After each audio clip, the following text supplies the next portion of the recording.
I'm Elisa Parker. It is the Wild and Scenic Film Festival, the largest environmental film fest of its kind in the United States. I was just chatting earlier about how, our communities really known as well for the gold rush in the late 1800s and the wild times those presented. But we're continuing on a much more positive trajectory with Wild and Scenic Film Festival, which brings together thousands of social change activists, filmmakers who are making a difference and telling the stories that often don't get told, yet we need to know about them.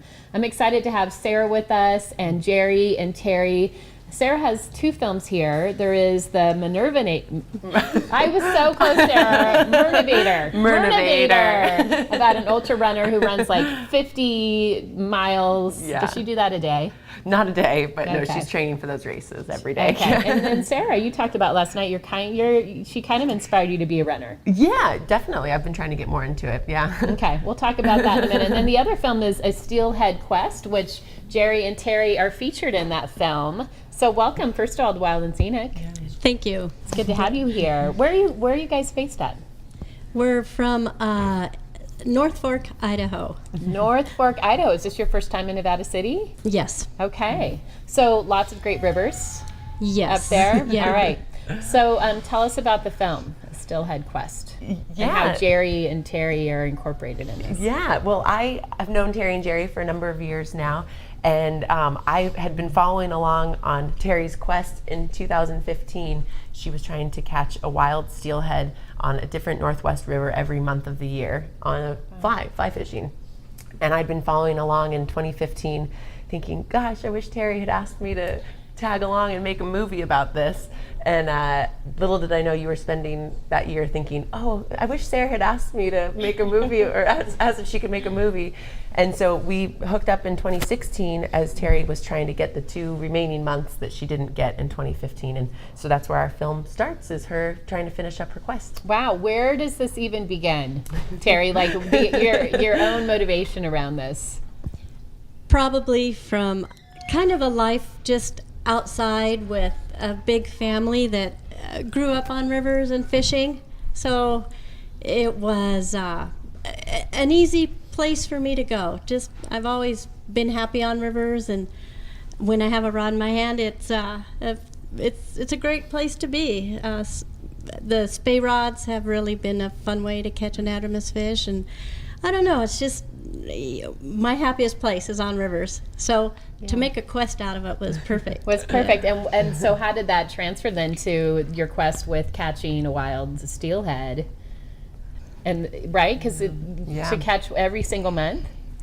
Yeah, I think, I had the luxury of being at a point in my life where I could devote time to this, raising kids, and both Jerry and I still work, and it was tricky, but it was just something I had dreamed of for so long, and ran it by some friends around a campfire one night, some men that were all great fishermen and actually all Trout Unlimited folks, and kind of embarrassingly asked them, would this be stupid? And maybe I could bring some light to steelhead and just kind of the crisis they're in, and at the same time have a blast fishing somewhere every month of the year. Fun doing it for sure. So do you go to different spots along the same river, or are you actually going to other rivers? No, the quest was to try to find, they had to be wild steelhead, and the places where they remain in the Northwest are getting few and far between. So having a love for rivers, I just decided I'm going to try a different river each month to see if I can't find a fish in that river. And one time it was on the second cast, but most of the time it was in the last light of the last day of the last of the month. Yeah. Do you have those moments you're like, what am I doing? Yeah, like, am I going to ever catch this fish? Sarah knows. It was knows, challenging. right? Yeah. We'll have to see the film, The Steelhead Quest. And Jerry, what do you want people to know about the steelhead?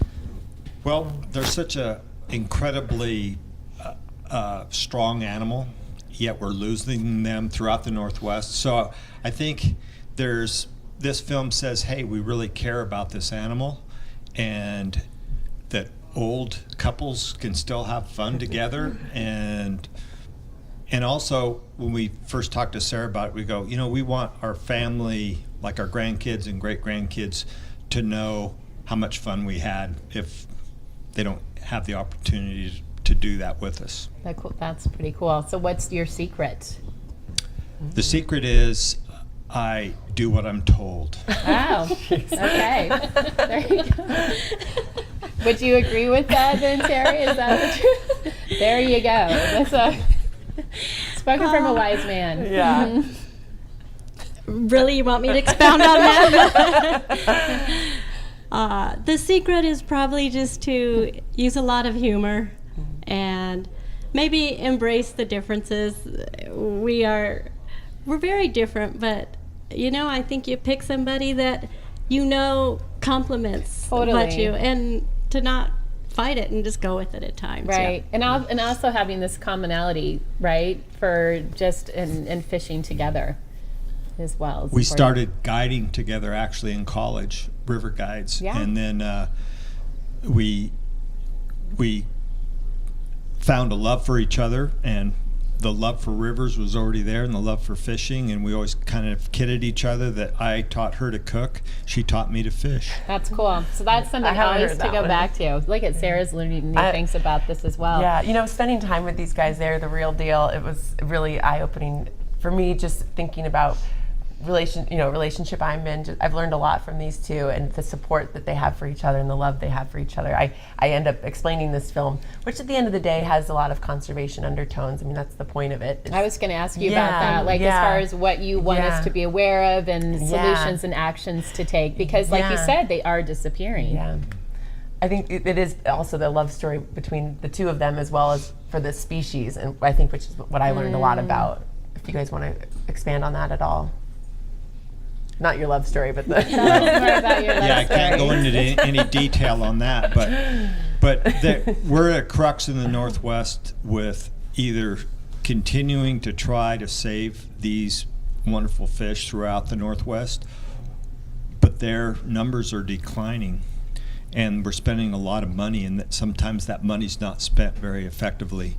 So the thing is, there's lots of conservation films out there that make you kind of feel a bit dejected, and we all three wanted to do something that was telling a conservation story, but in a way that was a little more uplifting. Right. So it's not all bad out there. There's so many beautiful rivers, so little time.